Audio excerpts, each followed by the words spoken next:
Oh, excuse me. Hello, welcome. If the camera's shaking, it's Milo rubbing on the tripod.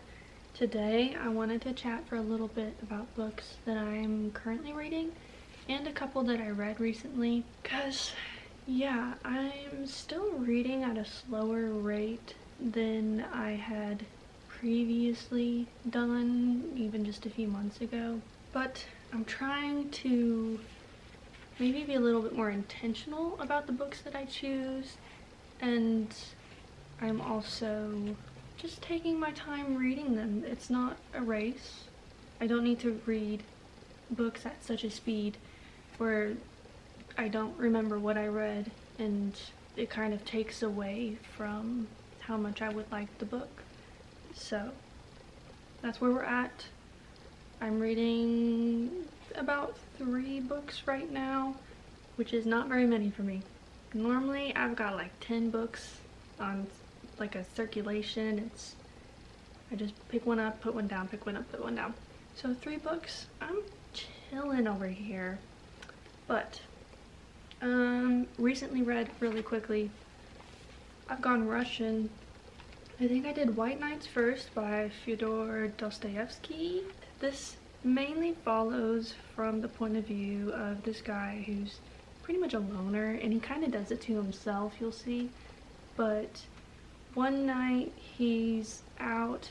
Well, okay, I will say I didn't rate this super high because in a way it kind of felt shallow, but I will say I really did like the first couple of pages because I think they were so, okay, maybe they were crazy to some people, but I think they were really sweet.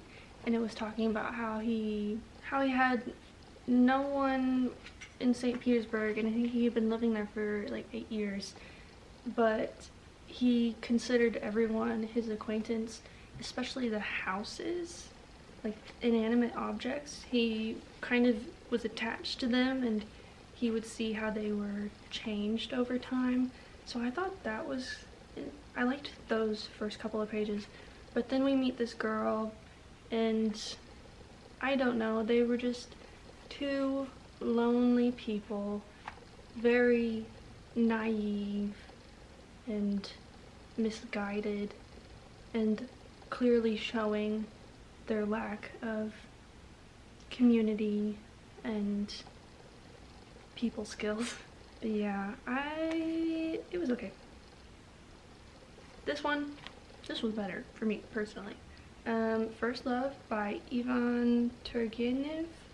It mainly follows this young boy, I think he's 16, and next door a princess moves in with her mother, and you see him kind of vie for her affections with several other local guys, all ranging in age and status and career. You see her take advantage of these men, and she knows what she's doing, and at some points she feels guilty, but she keeps doing it.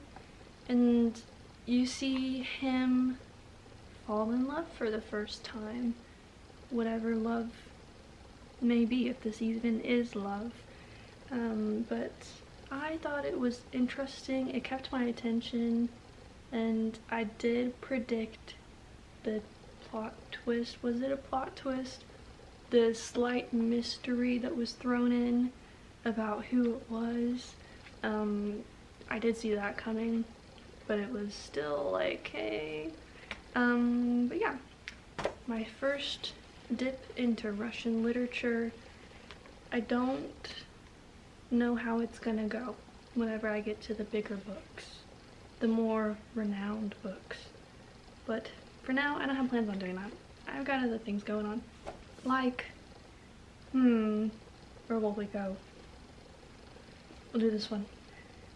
Road Trip with a Vampire by Jenna Levine. It is a contemporary fantasy romance, I guess.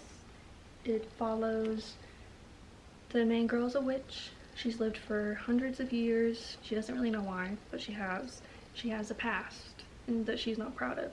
So she's been kind of cosplaying as a human for a while. And then this guy shows up on her doorstep and is like, hey, I have amnesia. And he's a vampire. So they go on a road trip to kind of help each other out, figure out his past that he doesn't remember, and kind of, I think she's going, oh yeah, to help with her magic. I haven't picked this up in like a week, so I kind of forgot, but this is how far I am. Maybe almost halfway. It's been cute. I have noticed a couple of editing errors, some typos and things, so if that matters to you, but it's been cute. It's the third and final in a trilogy. So far, my favorite has been the first one, which was My Roommate is a Vampire. This one's been fun, cute, quirky, light-hearted, little road trip adventure. And you know what? I love vampires, which is made obvious because I've been reading Dracula. I am about a third of the way through. Also, do we like my edition? I wasn't sure what edition to get, and then I was getting my hair cut and I was like, Barnes & Noble is just down the street. I want to read Dracula right now. So I like scoured the store and looked on their app, and then I had to ask someone for help because I couldn't find this edition anywhere. They changed their organization of books there, and it's confusing. It used to be just one big classic section, and now a lot of the classics are thrown in with fiction, and then like this, I don't know if this was in horror, thriller, or fiction. I saw Frankenstein was in the horror thriller section, but then there was still a classic section. I don't know. It was confusing, okay? I was lost. But Dracula by Bram Stoker, third of the way through. Do we like my bookmark? Thank you. I am really enjoying this. It's super easy to read. I figured after I read Frankenstein, I love vampires. Let's go straight to Dracula. It is epistolary journal situation. The main guy for a little bit is Jonathan Harker, and you see he's writing in his journal his experience traveling to Dracula's castle, and then all the weird things that start happening, and he's like, oh my god, I think I need to get out of here. And then there's a little time jump backwards, and we get letters and journals from his fiance and a couple of friends, and I think they're about, maybe they're all gonna come together soon. I'm really not sure. Right now, someone is very ill, and there is blood involved, of course, but I'm really enjoying it. I think it's really interesting. As it does the thing where it starts getting a little slow. It feels like it lags, like just for a couple paragraphs. I'm like, maybe I can put it down now and I'll come back to it. And then I read a couple more paragraphs, and then something's happened and it's caught my attention again. So I really am enjoying it. It's not exactly what I expected, but it's really fun. And I just keep thinking what it was like being a Victorian reading this, and how were they scared? Were they weirded out? Did they have their crucifixes waving around in the air? I don't know, but it's been really fun. So highly recommend if you haven't read it. And then speaking of Victorians, let's pull up my audiobook. 29% through. It's taking so long because it's like, it's 19 hours long, okay?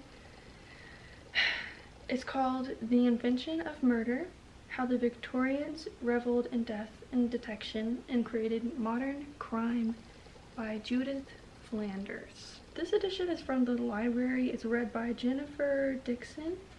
I've been enjoying it. An older British lady telling me about Georgian and Victorian crime. Yeah, I'm into it.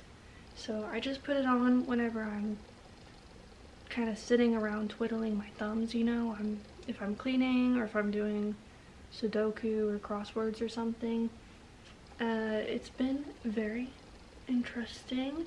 It's a look into obviously some very famous murder cases and crimes. It's not just Victorian, it's Georgian as well. And it shows a bunch of those crimes and stuff, how the public reacted with like newspapers and what made everything how it is today, like how everything is so sensationalized, and how there's those people that are like, I'm in love with him, and it's freaking Jeffrey Dahmer or something.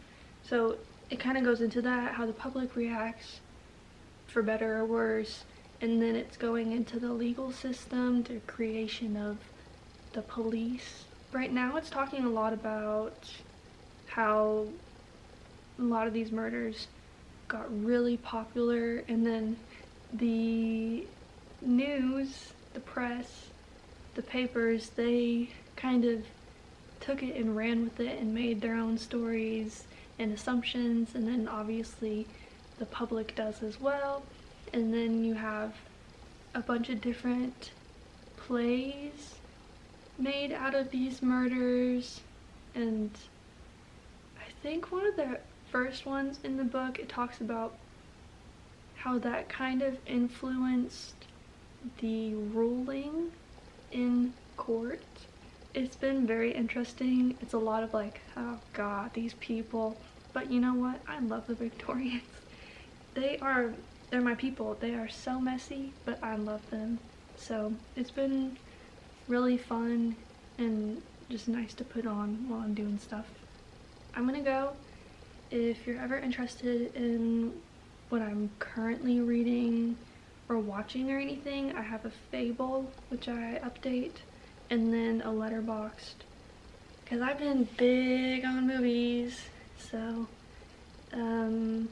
follow me on there and let me know if you follow me, and I'll follow you back, because I like to see what other people are doing too.